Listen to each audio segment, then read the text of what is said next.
अब आइए हम एक और धारा की ओर चल रहे हैं जिसका नाम है सूफी काव्य धारा। सूफी काव्य धारा, इसकी भी विशेषताओं की हम बात करेंगे। पहले ये जान लें कि संत और सूफी दोनों निर्गुण में आते हैं। फिर दोनों में अंतर किस चीज का है? तो दोनों में मूल अंतर एक ही चीज का है। पहली बात का किस चीज का अंतर होगा कि संतों को हम ये कह सकते हैं, हिंदू भक्त जो है वो संत हो गए, और जो मुस्लिम हैं आराधक वो जो है वो सूफी हो गए। लेकिन केवल इसी दृष्टि से अंतर नहीं है, अंतर और भी चीजों का है। चाहे दोनों ईश्वर के निर्गुण निराकार रूप की बात कर रहे हैं, लेकिन फिर भी दोनों की भक्ति में, साधना में, प्रवृत्ति में, काव्य रचना में न जाने कितनी स्थिति में अलगाव है, अंतर है। तो एक क्वेश्चन आ जाता है, संत और सूफी की समानताएं और विषमताएं, इस पर भी एक प्रश्न आ जाता है। लेकिन ये सब हम बात करेंगे, संत सूफी काव्य की विशेषता भी बात करेंगे, संतों और सूफियों के अंदर के अंतर की भी बात करेंगे, और जो मुख्य सूफी कवि है जायसी, उसके माध्यम से सारे सूफी काव्य को समझने का प्रयास करेंगे, और सूफी काव्य लिखने वालों की एक परंपरा, उनकी रचनाओं को देखेंगे। ठीक है, लेकिन इन सबसे पहले सूफी शब्द है क्या, ये एक बार जानना है। ठीक है, तो इस पर प्रश्न आ सकता है। जैसे हमने संत शब्द देखा था, वैसे ही सूफी की बात करते हैं। सूफी शब्द जो है ये एक उर्दू का ही शब्द है, लेकिन इस सूफी शब्द का मतलब है क्या? इस्लामी दर्शन। इस्लाम के अंदर जो फिलॉसफी है वो है सूफी दर्शन। ठीक है, वो सूफी काव्य के रूप में प्रस्तुत हुई है। लेकिन ये सूफी शब्द कहां से आया? तो इसके लिए कुछ लोग कह रहे हैं ये सूफ से बना है, तो कुछ लोग कहते हैं ये सुफा से आया है, कुछ लोग कहते हैं ये सोफिया से आया है, कुछ लोग कहते हैं ये सफा से आया है, कुछ लोग कहते हैं ये सफ से बना है। ये अलग अलग अटकलें लगती हैं। ये सूफ का मतलब होता है ऊन, और सुफा का मतलब होता है चबूतरा, और सोफिया का मतलब होता है ज्ञान, और सफा का मतलब होता है पवित्र, और सफ का मतलब होता है पंक्ति। ये प्रश्न भी कई बार आ चुका है। इनमें से एक शब्द दे देता है, सुफा मान लो दे दिया, बताइए सुफा शब्द का क्या अर्थ है? ये सब तो अटकलें लगाई गई थी कि जो मुस्लिम आराधक ऊन के वस्त्र पहनकर, लंबा सा चोगा पहनकर वंदना करता था, वो सूफी कहलाया। तो कुछ लोगों ने कहा जो मस्जिद के चबूतरे पे बैठकर वंदना करते थे वो जो है मुस्लिम, वो सूफी कहलाए। किसी ने कहा जिन्हें ईश्वर के संबंध में ज्ञान प्राप्त था, जानकारी थी, वे मुस्लिम जो हैं वो सोफिया रखने वाले, वो सूफी कहलाए। कुछ ने माना कि जो जिनका आचरण पवित्र था वो लोग सफा वाले, वो वाले सूफी कहलाए। और कुछ का मानना था कि जो कयामत के दिन पंक्ति में सबसे आगे खड़े होंगे, हकदार हैं, वो पंक्ति वाले लोग सूफी कहलाए। ये कयामत का दिन क्या होता है ये भी चर्चा करेंगे, लेकिन ये जो अटकलें सबने लगाई सूफी शब्द को लेकर, इसमें कोई निश्चित रूप नहीं है, लेकिन इन सब की क्वालिटी को मिला दे तो वो सूफी बन जाता है।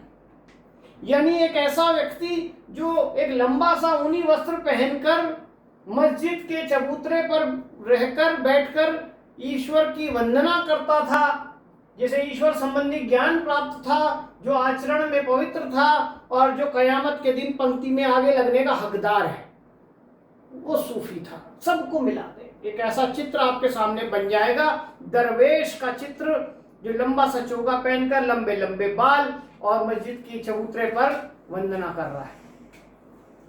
ये कयामत क्या है ये भी एक बार जान लें। कुछ लोगों को पता नहीं, कहते कयामत की रात आएगी। ये क्या है कयामत?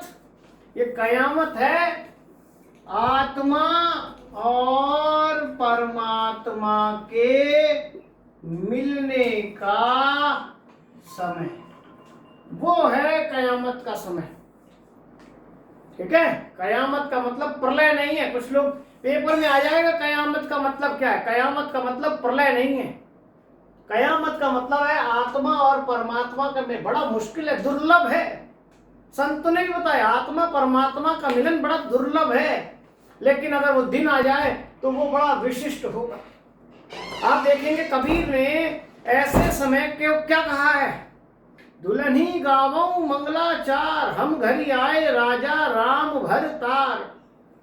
आज आत्मा बड़ी प्रसन्न है। दुल्हन क्यों प्रसन्न है? क्योंकि राजा राम से आज मिलन होने जा रहा है। बात तो उन्होंने भी की है संतों ने कयामत के समय की, लेकिन शब्द कयामत नहीं दिया है। और ऐसे समय में जब आत्मा किसी आत्मा का परमात्मा से मिलन होता है तो और जीव आत्माएं खुश होती हैं कि आज इसका समय आया है, कल हमारा भी समय आएगा। वैसे ही जैसे विवाह किसी स्त्री का होता है तो उसकी सहेलियां भी खुश होती हैं कि आज इसका समय आया, कल हमारा भी समय आएगा। वो विवाह, वो मिलन, वो सगाई का मतलब है क्या? वो आत्मा परमात्मा का मिलन। अलौकिक अर्थ की बात कर रहे हैं। ठीक है, इसीलिए उसमें वो विवाह जो हो रहा है वो कहीं बाहर नहीं, और आत्मा परमात्मा का मिलन संत की दृष्टि में अंदर ही हो रहा है। ये शरीर वेदी है और पांचों इंद्रियां जो हैं वो क्या हैं? उसकी सहेलियां हैं, और सब मिलकर गवाह बराती बने हुए हैं। ध्यान रखना, ये जो स्थिति है उसकी बात वहां पर कयामत की जा रही है। यहीं पर एक शब्द आता है तसव्वुफ। ये तसव्वुफ क्या है? ये जो इस्लामी दर्शन है इसी को तसव्वुफ कहते हैं, और उसी को आधार बनाकर जो काव्य लिखा गया उसे सूफी काव्य कहते हैं, क्योंकि वो इस तरह के सूफी के द्वारा बनाया गया काव्य है। तो ये तसव्वुफ शब्द का मतलब क्या है? इस्लामी दर्शन। इसको भी आपको याद रखना है। ठीक है, तो ये कुछ ऐसे शब्द हैं जिनको आपको याद रखना है। एक शब्द और याद रखें, अनल हक। ये अनल हक क्या है? ये शब्द किसने दिया? ये वही शब्द है जिसे संतों के यहाँ शंकराचार्य ने कहा अहम ब्रह्मास्मि, मैं ही ब्रह्म हूं। जिस दिन आत्मा का परमात्मा से मिलन होता है उस दिन ये पता लगता है कि मेरे और उसमें कोई भेद नहीं है, अभेद है। अद्वैत की भावना से जब आत्मा परमात्मा एक हो जाते हैं तब ये भाव आता है अहम ब्रह्मास्मि, मैं ही ब्रह्म हूं, कोई और नहीं है। ठीक है, अनल हक, इसी को अनल हक के नाम से पुकारा है। सूफियों में किसने पुकारा? मंसूर ने। और यहां पर संतों में किसने पुकारा था? शंकराचार्य ने। और जब मंसूर ने ये कहा था कि मैं ही खुदा हूं, तब लोगों को लगा ये काफिर है, खुदा बन रहा है अपने आप में। वास्तव में मंसूर को तो आत्मा, उस मंसूर यानी आत्मा को परमात्मा से मिलन हो गया था। वास्तविक तो यही है, लेकिन मंसूर को ऐसा अनल हक कहने पर, हक मतलब हकीकत। कौन है हकीकत? ईश्वर। मैं ही ईश्वर हूं, ये होते ही, ये सुनते ही मुस्लिम सत्ताधारियों ने फांसी पे लटकवा दिया। तो क्वेश्चन आ सकता है आपके पास, किस सूफी कवि को अनल हक के कहने पर फांसी पे लटका दिया गया? ठीक है, या अद्वैत की भावना को स्वीकारने के कारण किसे मंसूर को फांसी पर टिका दिया गया? ऐसे करके क्वेश्चन आपसे पूछ सकता है। ये तो छोटी छोटी बातें हुई। अब आइए एक बात और करें। सूफियों की ही पहले बात कर रहे हैं, फिर संतों और सूफियों में अंतर करेंगे, फिर हम सूफी परंपरा देखेंगे। ठीक है, और फिर संत सूफियों की काव्य की विशेषता देखेंगे। इस तरह से चलेंगे। तो आइए सूफियों की एक और बात करते हैं कि सूफियों के संप्रदाय कितने हैं। सूफियों के यहाँ 4 की संख्या और 7 की संख्या बहुत है, वैल्यू है। बार बार आता है शब्द। 4 दिन की चांदनी है, फिर अंधेरी रात है। 4 गज जमीन के नीचे जाना है। हर चीज 4 की बात करते हैं। ठीक है। तो 4 संप्रदाय की बात करें तो आप देखेंगे कि तो संप्रदाय भी इनके 4 नजर आते हैं। चिश्ती संप्रदाय, सुहरावर्दी संप्रदाय, कादरी संप्रदाय, नक्शबंदी संप्रदाय। ये 4 संप्रदाय हैं। और सबसे बड़ा संप्रदाय कौन सा है, सबसे पुराना संप्रदाय कौन सा है? चिश्ती संप्रदाय, जो किसने बनाया? मुइनुद्दीन चिश्ती ने बनाया, इसने स्थापित किया। और ये मुइनुद्दीन चिश्ती कौन है? ये हैं जो पद्मावत के रचनाकार है। कौन? जायसी के गुरु, जायसी के गुरु।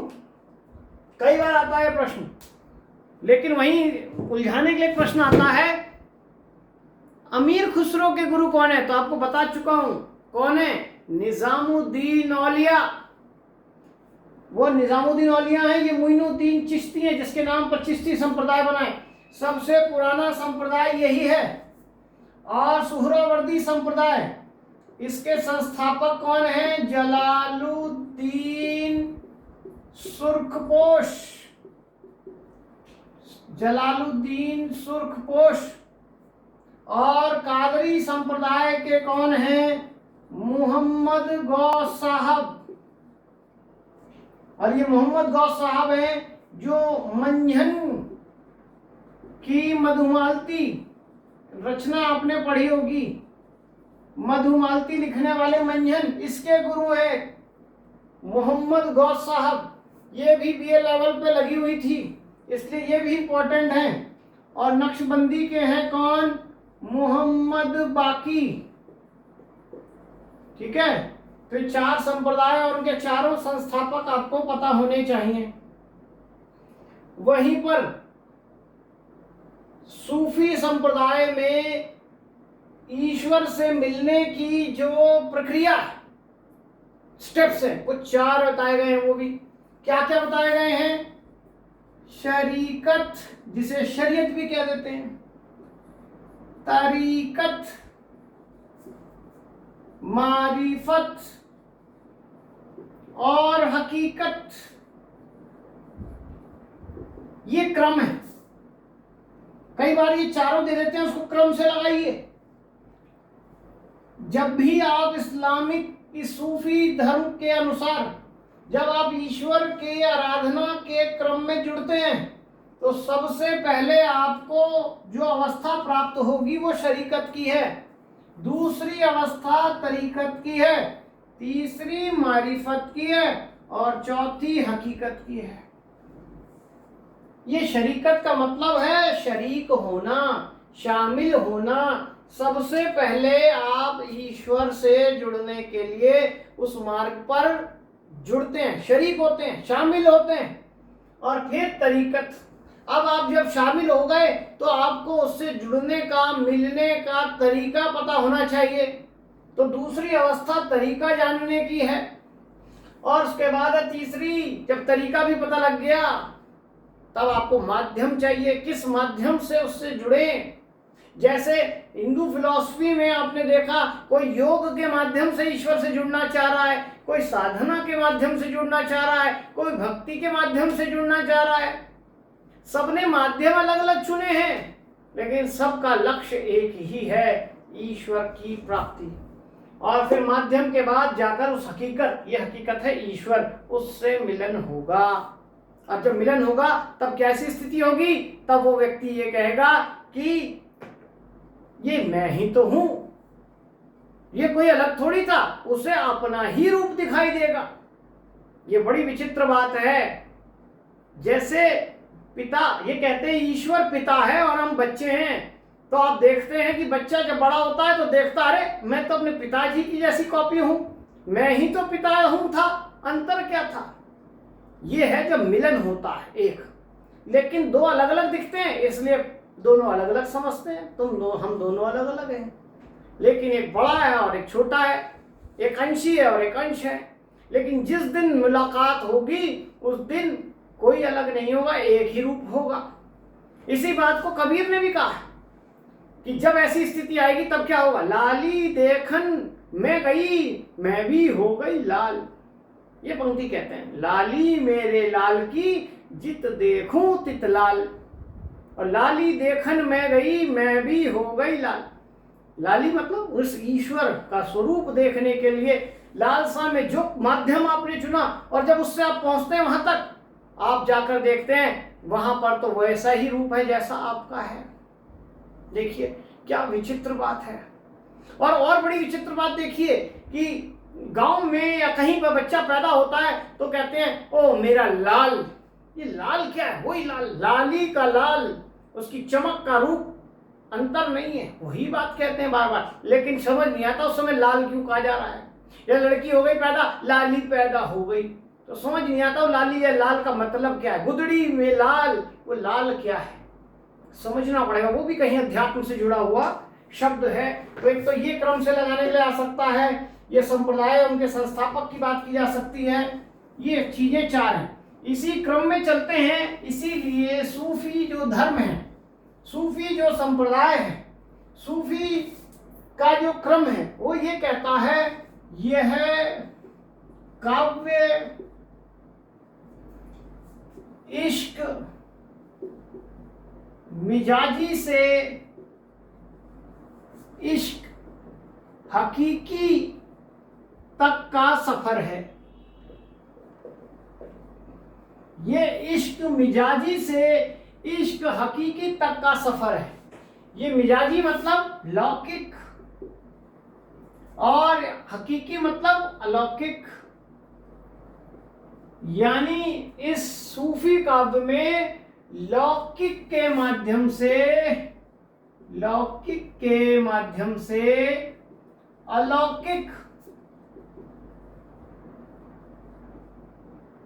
की बात की है। ध्यान रखना, लौकिक मतलब इस सांसारिक प्रेम के माध्यम से उस आध्यात्मिक प्रेम की बात की है। जो व्यक्ति इस दुनिया में रहकर लौकिक प्रेम नहीं करना जानता, वो अलौकिक प्रेम तो कर ही नहीं सकता। इसलिए इनका सारा काव्य इसी प्रेम पर टिका हुआ है, और इसलिए इसको कहा गया प्रेम मार्गी शाखा।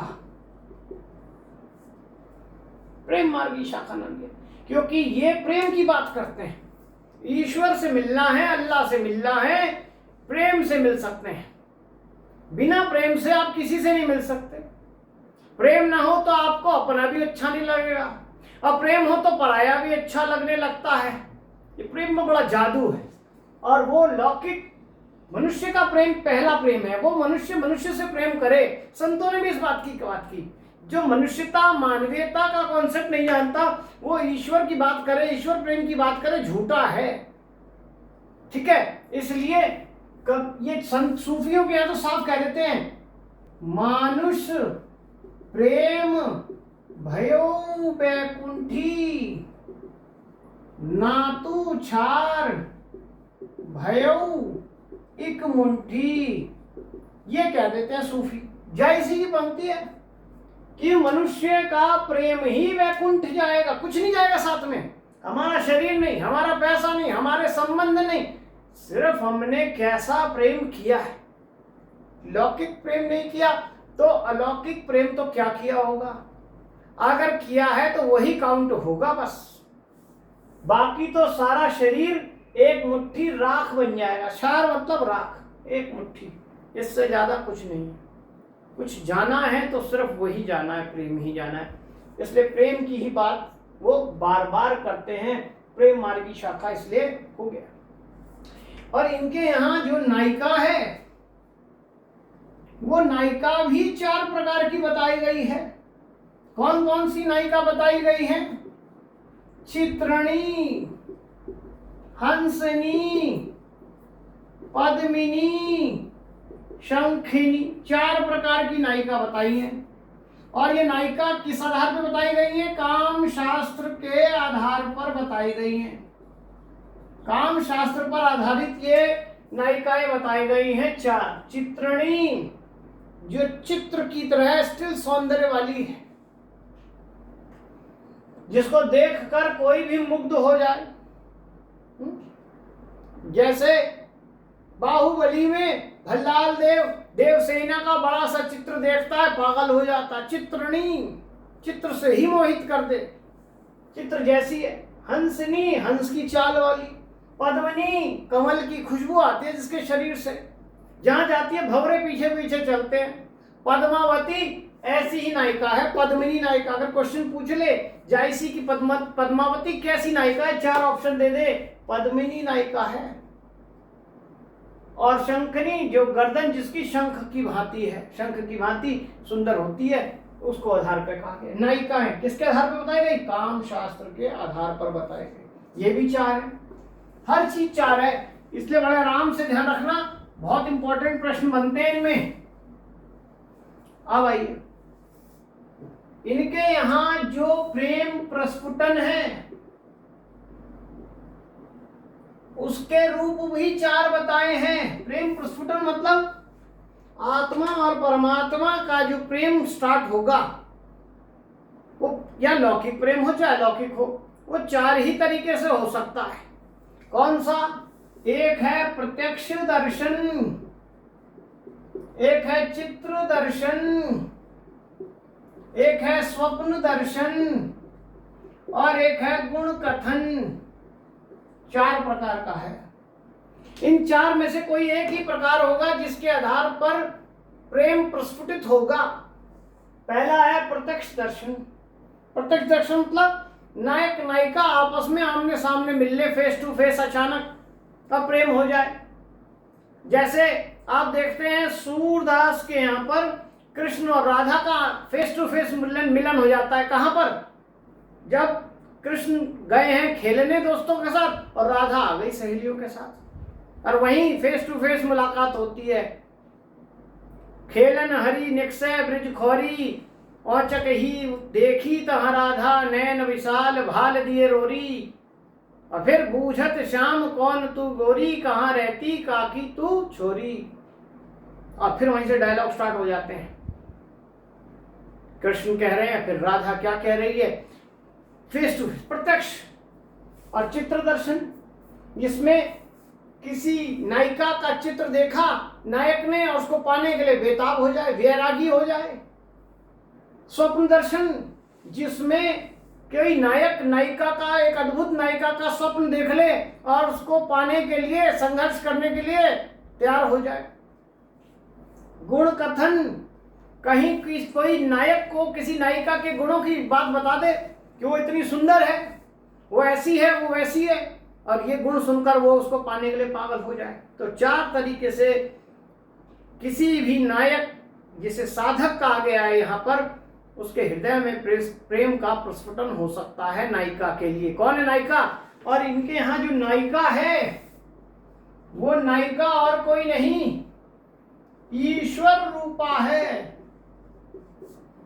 और जो नायक है वो बेसिकली साधक है, आत्मा है, आत्मा रूपा। संतों के यहाँ उल्टा मामला है। संतों के यहाँ नायिका या ईश्वर नहीं है, वो जीवात्मा है। और नायक किसे बनाया गया है? वो बनाया गया है राजा राम को, पुरुष को। ठीक है, इनके यहाँ ईश्वर स्त्री रूपा है। और हिंदू धर्म में संतों के यहाँ क्या मिल रहा है? पुरुष जो है वो ईश्वर रूपा है। क्लियर है? इस तरह के अंतर अभी हम देखेंगे। इसी तरह के क्वेश्चन इससे जुड़े हुए भी पूछ सकते हैं। जैसे मधुमालती आप पढ़ते हैं तो मधुमालती में क्या होता है? मनोहर नाम का एक नायक है, वो सपना देखता है, उसमें मधुमालती को देखता है। अप्सराएं आई हैं, पलंग उठा के ले गई हैं, और सपना जब टूटता है तो कुछ नहीं होता, फिर देख पागल हो जाता उसे पाने के लिए। गुण कथन, आप पद्मावत पढ़ते हैं तो आप देखते हैं एक तोता है जो रत्नसेन को बताता है पद्मावती के बारे में कि पद्मावती है बहुत सुंदर, क्या है तेरी रानी? नागमती, कुछ नहीं है उसके सामने। और नागमती को छोड़कर बैरागी बनकर पद्मावती को पाने निकल जाता है। चित्र दर्शन, आप देखेंगे एक रचना है मृगावती, कुतुबन की मृगावती, आपको वहां रूप मिलेगा ऐसा। कुरंगनी का चित्र देखकर पागल हो जा रहा है नायक। ऐसे ही प्रत्यक्ष दर्शन के रूप में लेंगे आपको, उस्मान की चित्रावली में चित्र दर्शन है। तो अलग अलग सूफी काव्य में किसी भी तरह से प्रेम हुआ है, लेकिन 4 तरीके से हुआ है। नायिका उनमें से कोई एक है तो एक प्रकार की है। हर चीज एक एक रूप आपको देखने के लिए मिलने वाला है। क्लियर हुआ यहां तक? छोड़ दें आज यहां तक, क्योंकि हमने थोड़ा संतों की बात की और आज सूफियों की एक भूमिका तैयार की। सूफी क्या है, सूफियों के कॉन्सेप्ट क्या है। कल क्लास ले लेंगे, एक सूफी की पूरी कंप्लीट करा देंगे, जिसमें हम संत और सूफी के अंतर, सूफियों की विशेषताएं और सूफी काव्य परंपरा, ये 3 चीजें देखेंगे। पूरा सूफी काव्य आ जाएगा। इसमें जायसी को आधार बनाकर सब कुछ समझाया जाएगा, जैसे कबीर को समझाते हुए पूरे संत काव्य को समझाया गया। क्लियर है? आज के लिए यहीं तक छोड़ देते हैं, क्योंकि लंबी क्लास जो है वो झेल नहीं पाते हैं।